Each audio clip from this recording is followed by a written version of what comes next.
Assalamualaikum warahmatullahi wabarakatuh. My name is Alaudin, and in this opportunity, I will explain about verb. Okay, next, what is verb? Verbs are the action words in a sentence that describe what the subject is doing. Along with nouns, verbs are the main part of a sentence or phrase, telling a story about what is taking place. In fact, without a verb, full stop can be probably conveyed, and even the simplest sentence. Next, there are types of verbs. The first type is regular verb and irregular verb. Regular verb, the verbs that follow the most usual conjunctions are considered regular verbs. It is regular since it abides by most, if not all, of the regular grammar rules there are. For example, she plays badminton. The next irregular verb. Verbs that have different endings. The verbs that have irregularities in terms of following grammar rules are irregular verb in general. For example, she came to my home.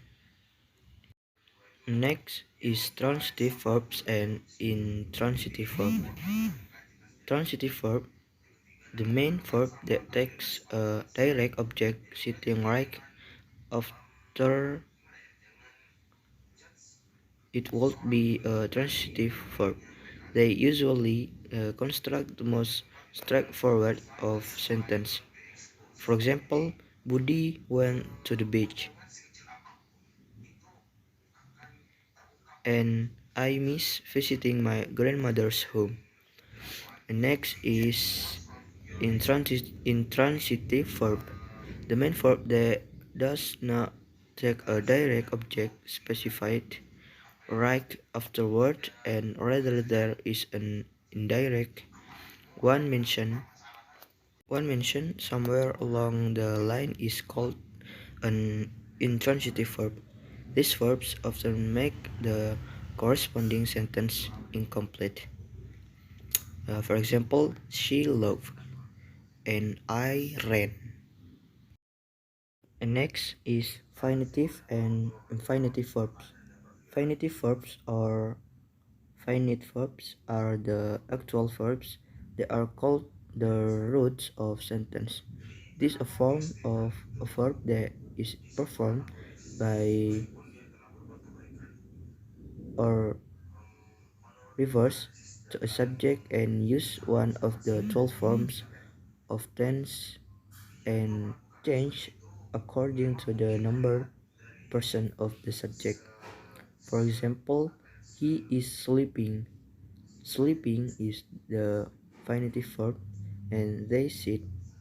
Sit is the infinitive verb. And the next is infinitive verbs. Infinitive verbs are not actual verbs. They don't work as verbs in the sentence, rather they work as nouns, adjectives, adverbs, and the other. Non-infinitive verbs don't change according to the number or person of the subject because this verb, also called verbals, don't have any direct relation to the subject. Sometimes they become the subject themselves. For example, it is better not to go. Next is auxiliary verbs. Auxiliary verbs are also called helping verbs. An auxiliary verb extends the main verb by helping to show time, tense, and possibility. Example, she is walking on the beach, and I have eaten a meatball. Maybe enough. Just that what I can explain about verb. Thank you very much. Assalamualaikum warahmatullahi wabarakatuh.